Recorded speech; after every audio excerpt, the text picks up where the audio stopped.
Hey, Anthony. This is such a pleasure to have you here. But this is just a quick stream to test my new arm that I bought for the camera. I'm not doing anything fancy, but it's a pleasure to have you here. Oh, of course. Really nice to have you here.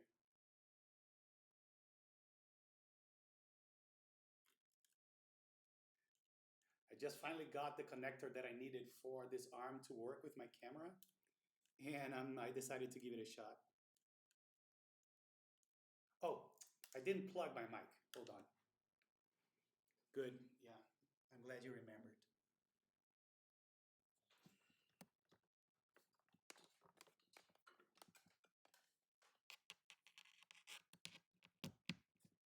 Does it sound better now, by any means?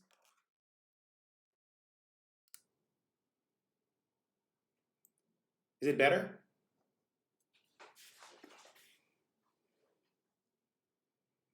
Let me know if it's better.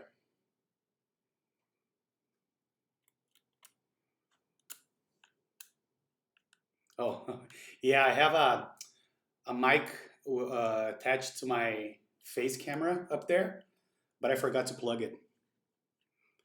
Because if I plug it, it hijacks my standard output as well. So I don't leave it plugged all the time.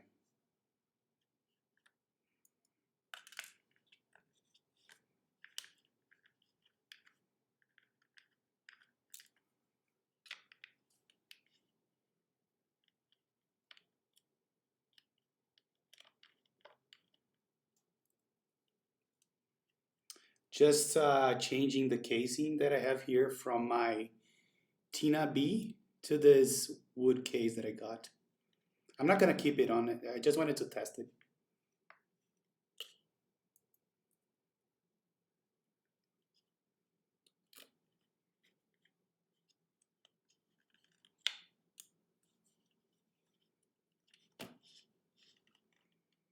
Yeah, this is kind of weird.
But yeah, man, thanks for joining.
Let's see if this thing can even close. Yep, pretty decent.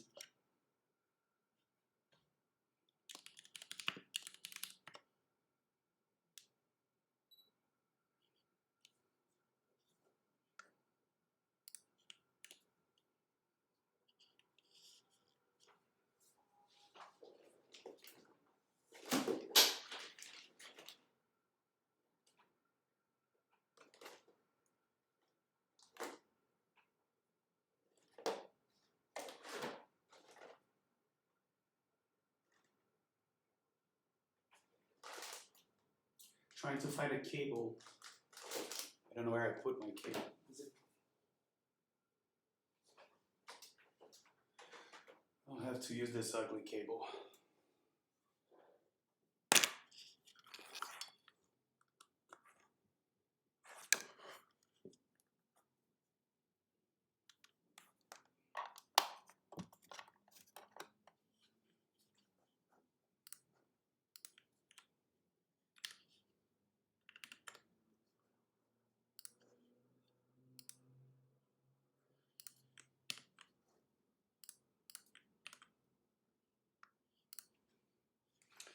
Let's see how this sounds.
Yeah, it's not the better sound ever, but it's kind of nice.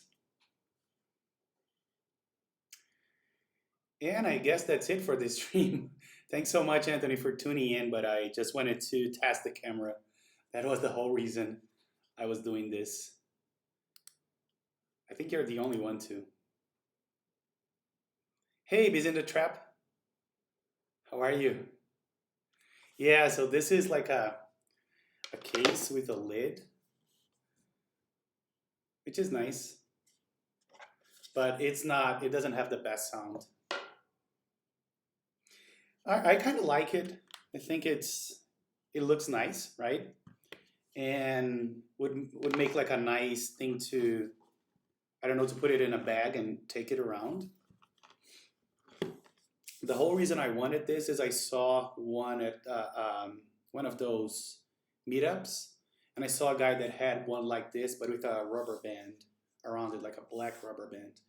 So I'm still lacking the rubber band, but I like it. I mean, the sound is not the best. I have 68 grams vintage blacks here. They don't sound horrible, but it's not the best, I want to say. But yeah, the case itself is pretty cool. And it came with white rubber feet if you want to replace the back ones as well. I want to say the black ones. So it's pretty decent. Any other questions? Anything else before I wrap this? Oh, I see we have 5 people here. Wow. Hello, everybody. Yeah, and this set is the set that I just received today, GM Key Oblivion. I'm digging it. All right, any other questions before I wrap this up? This was a very short stream. I just wanted to test my camera. All right, folks. Oh, yes, I did. I bought it from God, built by the man himself. I did. Yeah, and I'm not gonna get it for another month or so because I'm in Brazil right now and I'm only going to US late June. So I shipped it to a friend of mine's house and it's gonna be there for a month or so. So you can imagine how my anxiety is reacting to that, right? But yeah, I'm trying to not think about it because it's going to be another month or so until I lay my hands on the LZ. And I'm a very anxious guy, I can tell you that. But yeah, I'm looking forward to that. I want to, see for myself, like see in real life how the stabs built by Anthony feel as opposed to mine. I think I'm learning, but I'm not Anthony by any means. Yeah, this is pretty decent. Almost no rattle. Maybe a little bit of rattle in this one here. Yeah, but this was the first one I used Permatex. I used to use Superloop, and they said that with time, Superloop dries a little more than Permatex. So eventually I want to redo all my keyboards with Permatex, with time. Hey, enjoy my insect. How are you? So we're just wrapping this up. I was showing this new wood case that I bought, which is pretty nice. You can close your keyboard like so. And at first I thought it would not fit with the keycaps and everything, but it fits great. I am very well myself, thank you.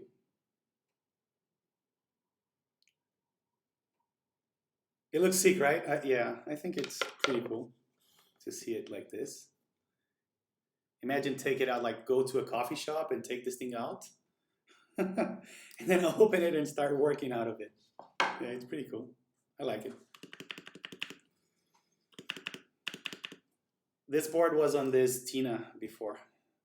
Tina B with a little blemish here. And my camera doesn't like that, apparently. Oh, a data Mansur case. I am not familiar with that. Let me Google that up. Let's see. Oh, and I'm trying to use it without the cable being attached.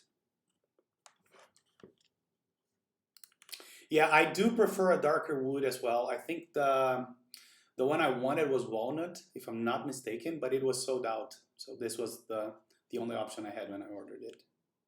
I wanted the walnut. Data Mansur case.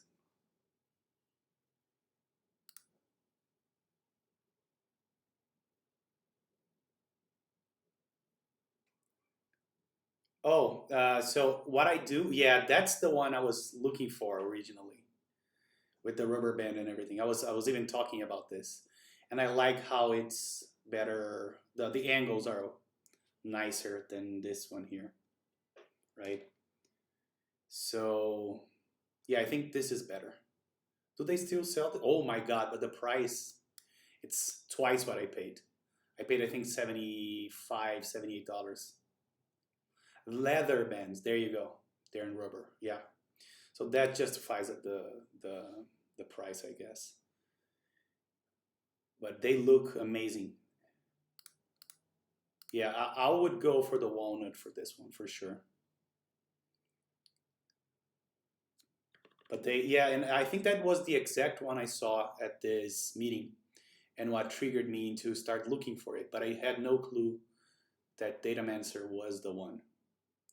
I bought this one off of, I think, from either AliExpress or directly from Taobao, or maybe KB Defense, one of those. Oh, mass drop was lower, 120. Yeah, cool. No, if it was 120, I would consider it, but 159 is way too steep for a wooden case. I'm actually waiting for another DZ60, which is my third DZ60, and I'll probably build another one for this case. I just had some time in my hands and I wanted to test this new setup, so I went for it. So let me see something here.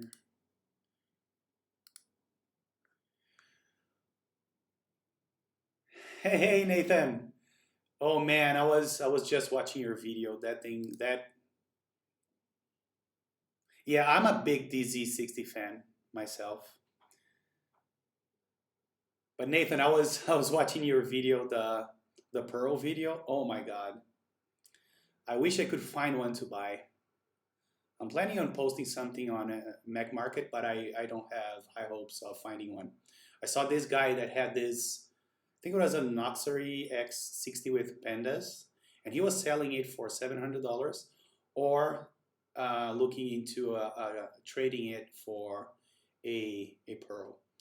So I think the demand is pretty high for pearls right now.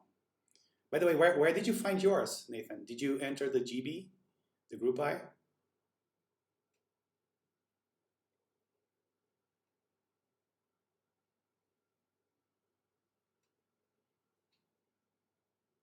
Oh, it's not yours. I see. So did you borrow it or did you build it for someone else? $700 for the Noxery X60 Series 1. I think that's how the guy likes us to call, right? Series 1, Series 2, something like that. Oh yeah, this is like a random stream, DevNess, because I bought one of those. Let me see if I can show you this. No, not this one. So I bought this arm for my camera. And the thing is, the ball head that I bought had an issue with the size of the screw. So it was like a 3/4 or something, and this thing is a half. I don't know what the measure is for that. So I bought an adapter and it arrived today, so I could finally test this arm.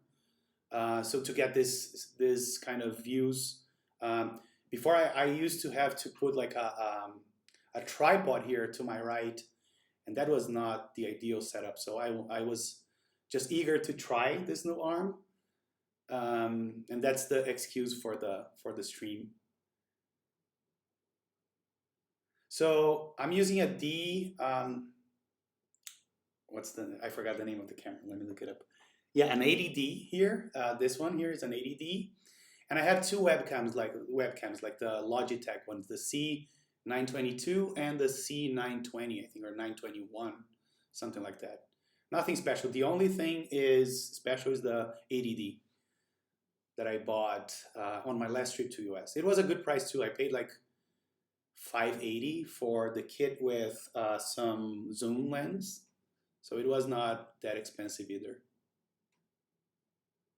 It's not a crazy mirrorless or something like that. I still want to buy a mirrorless. I may buy it next time I'm in the US, but yeah.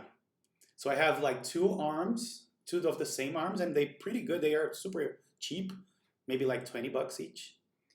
And I have one tripod. You can kind of see here. It's like a video tripod that I use for the videos, for the YouTube videos. But yeah, nothing special or out of the ordinary. And then I recently bought a set of lights as well. The light boxes, I think it's called. One here to the right and one here to the top. They're not the best. They were also cheap.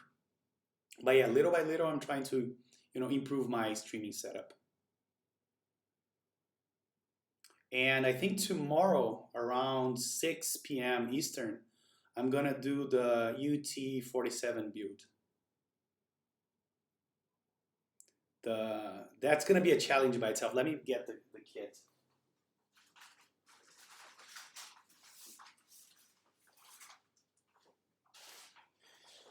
Because I saw other people assembling it, like building it, and it has all kinds of complications. Like you have to basically, this is my M65 PCB. M65A PCB.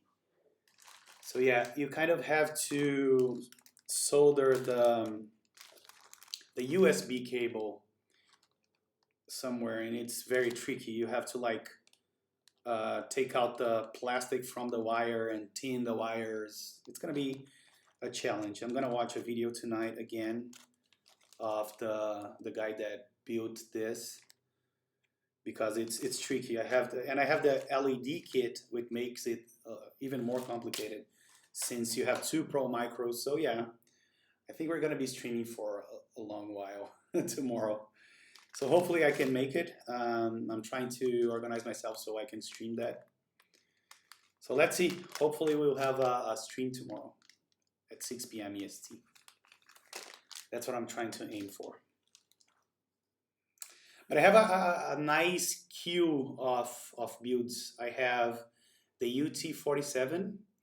Then after that, if that goes well, I'll probably build my iris. I have an iris kit to build. I have, oh, there is one. I'm still waiting to find out which switches I'm gonna use on this one.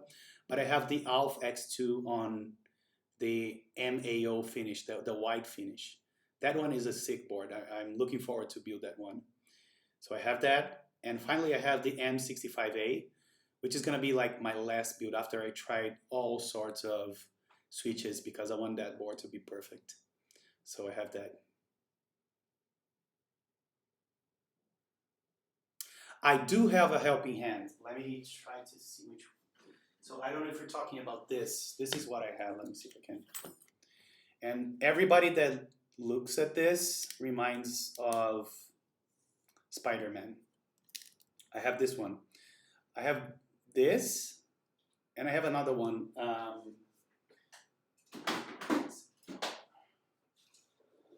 me see if I can give you a better view of this because this is. So yeah, this is the one that I have. Sorry for the camera movement.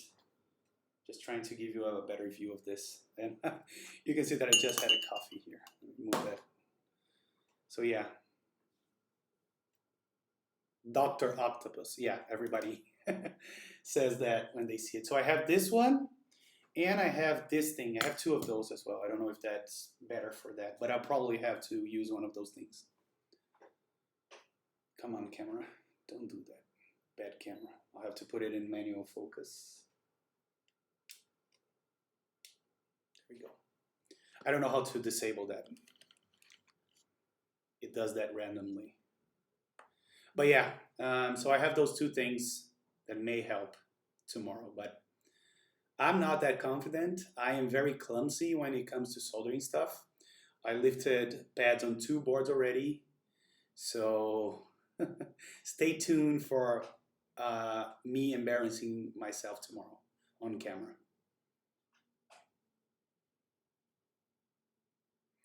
The Nemo keyboard. Yeah, I heard a lot about that keyboard, but I actually never saw what it's supposed to be. Is it supposed to be like a 60%? What's the deal with that? Sort to here.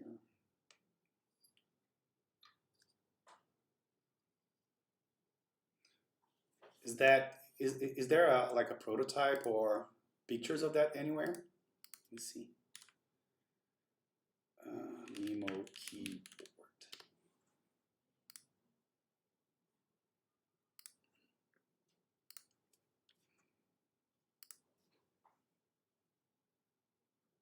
I don't think so, right?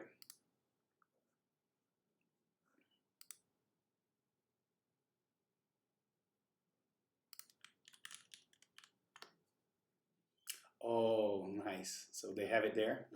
Let's do that.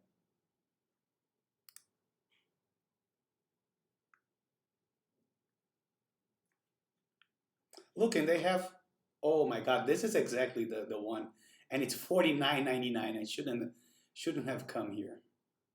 I think that's the exact one that I paid $70 for. At least I got it, shipped the same day. Let's see when this is gonna be shipped. July. Yeah, so not that bad. I would have waited if I knew.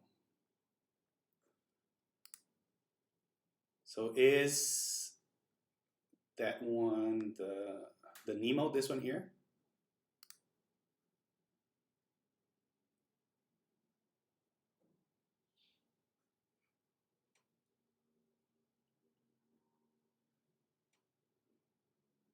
Yeah, chat has a little delay, but I'm assuming this is the one.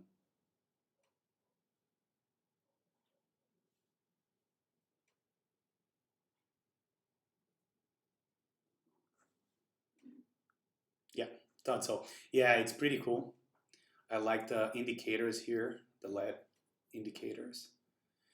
And I'm gonna be very honest. I never tried the HHKB layout, and I like my arrows. So, but I joined the M60A group buy, so I'm gonna see how I like the HHKB. But I learned a lot, like pressing F, the function, and using the HHKB arrows and whatnot. That would be nice because I'm pretty used to do like a combo of.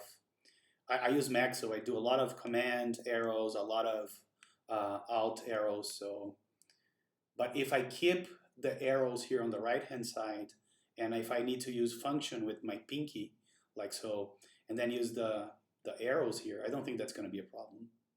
That's what I'm trying to experiment with. And what I may also do is on my next DZ60, I may do the HHKB. Give me 1 second here. Let me see. So yeah. I know, man. That's what I'm looking for. Yeah, so Nathan, I didn't see your question, but I think I answered it. I have never tried HHKB. And I never tried Topri as well. So what I want to do next time I'm in US, I'm going to be there, up there next, I think late June. I'm going to probably get an HHKB, like the HHKB Pro 2. I think it's the dark one with Legends. I like Legends. It's going to be it's not going to be the blank key set. Oh yeah, I do control already on caps lock. I don't know if you can see it here. And now it doesn't want to focus, of course. Let me put it back on autofocus. There you go. Better.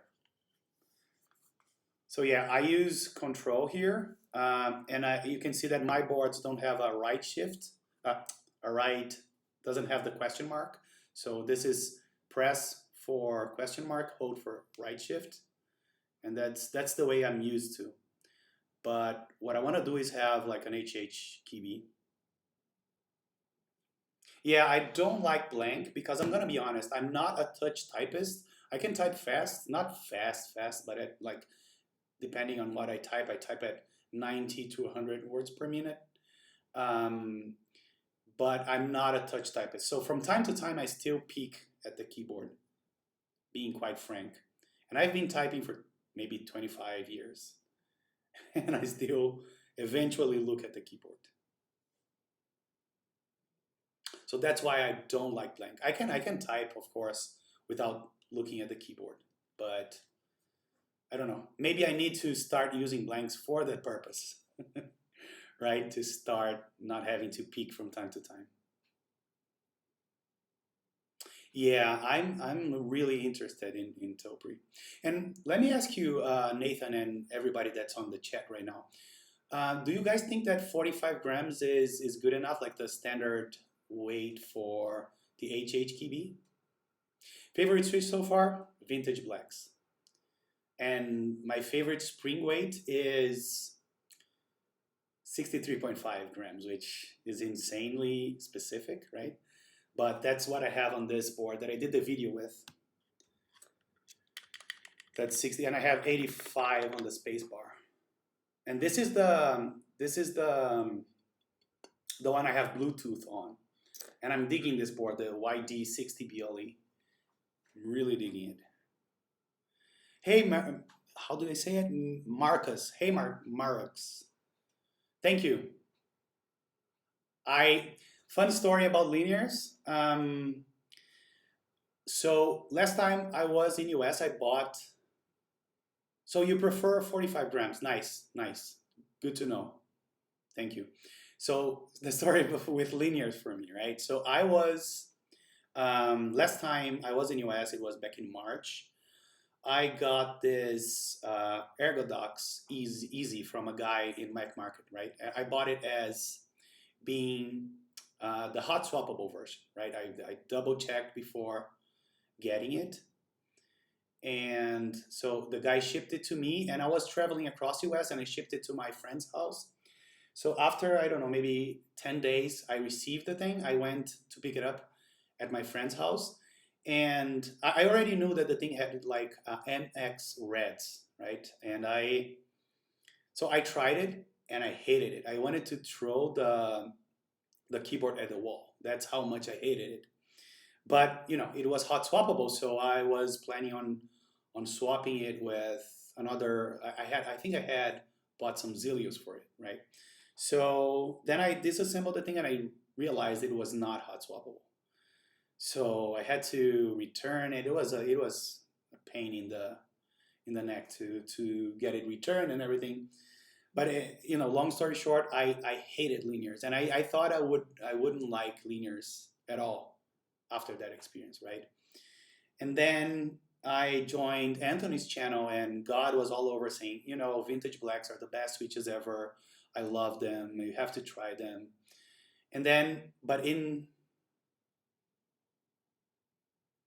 the KO switches, so there's a lot of KO switches, right? They have, I think they range from really light switches to heavy switches. So depending on which one, right, you're looking for. Even MX, they have box reds, which are, I think, 45 grams or 40 grams. They have MX, they have box browns, all of those. So they're not due to the fact they're KO, they are light, right? But yeah, back to the linear. So in the between, before I got um, my first linears, my first vintage blacks, my favorite switches were, and I know Anthony doesn't like them, but Zilio switches. I especially after I looped them. I have I have two boards here. I have one with unlooped Zilios and one with looped, right? So my first experience with Zilios was with this board here, which has the same layout, this boring layout that I keep repeating. This is this is actually my first DZ60, the first one that I got. So bear with me. So the sound on this one is a little weird. Let me get some typing thing up. So if you hear the sound on this one, and I think this is not working, or did I turn off? Oh yeah, there we go. So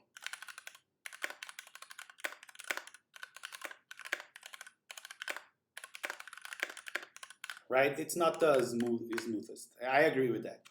But then after I learned how to properly loop stuff, I got this, and I'm not gonna plug this one. So I got this minivan here, and this is looped Zilios, like the same weight, 67 grams. So let me go back here to and that's when I fell in love with Zilios. Look at this.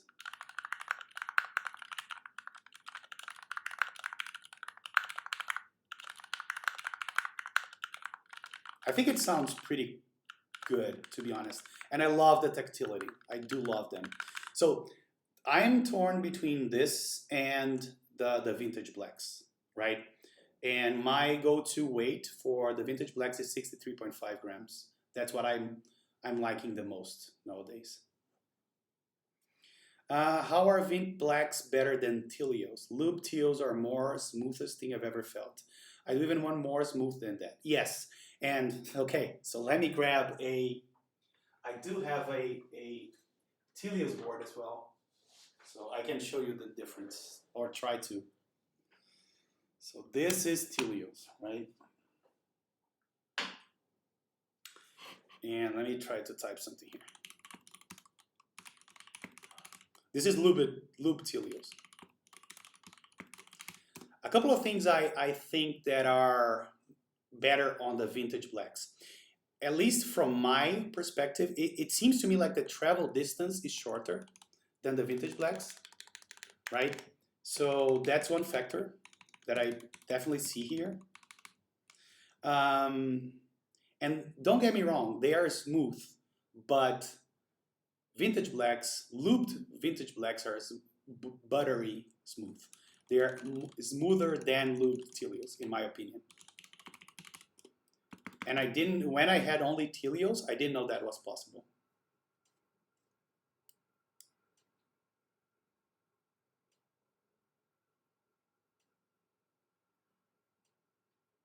Yeah, so I think I'm not in this hobby for that long to notice the wobble, right? That's something I really wanted to understand because this here are this is vintage blacks, right? And if you look at the wobble, like if I do this or if I do this, they seem pretty similar to the Gatoron wobble, right? I understand that may make it may influence how the switches sound, but I still don't get it. I don't think I have the sensibility yet to be bothered by the wobbling on Gatoron housings. It's something that I truly don't get it yet. But that's from someone that a couple of months ago thought that the KBD fans' stabs were normal, right? With a lot of rattle. I didn't even realize. If you look at my first videos, I'm ashamed of them. I had, I think, a KBD 75 with standard KBD fans stabilizers, and the rattle is just, no, it's not the KBD 75, it's the DZ68, yeah, that I didn't even build. I bought it from KBD fans. Is it that?